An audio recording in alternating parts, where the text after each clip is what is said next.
So you say you like to be a CRNA, but do you have what it takes? I think you do, but if you don't, I'm here to inform you. I'm getting carried away. Let's start the video like yesterday. Hey, okay, I'm sorry. I'm feeling a little loopy. No reference to anesthesia. Hey, it's JK, and I'm here to basically talk about the requirements to become a CRNA. Disclaimer, I am not a CRNA. I am a student in pursuit to her associate's degree of nursing. So I'm at like the basic level. I have about 5 years ahead of me before I am even, in CRNA school. So please do not take any advice that I say 100% to heart, because I am not the best person to ask about these things. However, I have done a lot of research and I feel like I know a lot about the career in the field. And this video is just pretty much a requirement list of what it takes to apply to CRNA school. So I'm going to go ahead and jump into it, and if you guys find this video useful, please like and subscribe and comment and all of that good stuff so I can get some feedback and continue to provide for you. So with that being said, let's get into the video, because that's what you came here for, right? Right. Number 1, you must be an RN to apply. An RN is a registered nurse. And if you know what CRNA stands for, registered nurse is literally the middle of that. Certified Registered Nurse Anesthetist. So with that being said, you must be a registered nurse before you can apply for CRNA school. To do that, you can go through either an associate's program, you can go through a bachelor's degree program. There are many ways to become an RN, but that is just the basic level of licensure that you need to apply. Number 2, you must hold a bachelor's degree. That degree can be in nursing, which is wonderful, which is what most people, have. However, it does not have to be in nursing. You can hold a bachelor's degree in chemistry, biology, physics, I think maybe medical assisting or something like that, but there's a list. I'll provide the list below when I find it in the comments, in the description. But you do not have to have a nursing degree.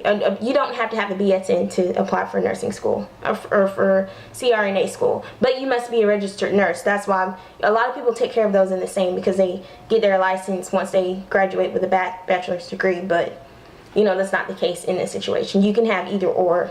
You have to be an RN, and you have to hold a bachelor's degree, which can be in any of those subjects that I listed earlier.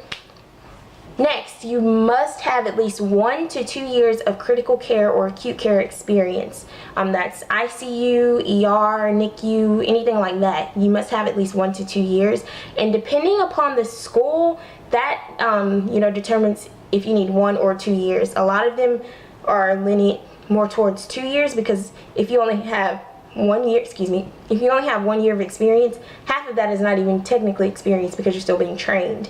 So they require 2 years, because that way they're sure that you have at least been in the field, you've worked with real people before, so that when you get in there, you're not shaken up by anything, first time being exposed to a real patient or anything like that. So 3 things so far: you must be an RN, licensed RN. You must have a bachelor's degree, not necessarily in nursing. It can be in nursing, but it can be biology, chemistry, physics, stuff like that. And number 3, you must have at least 1 to 2 years of ICU, you must have 1 to 2 years of critical care or acute care experience.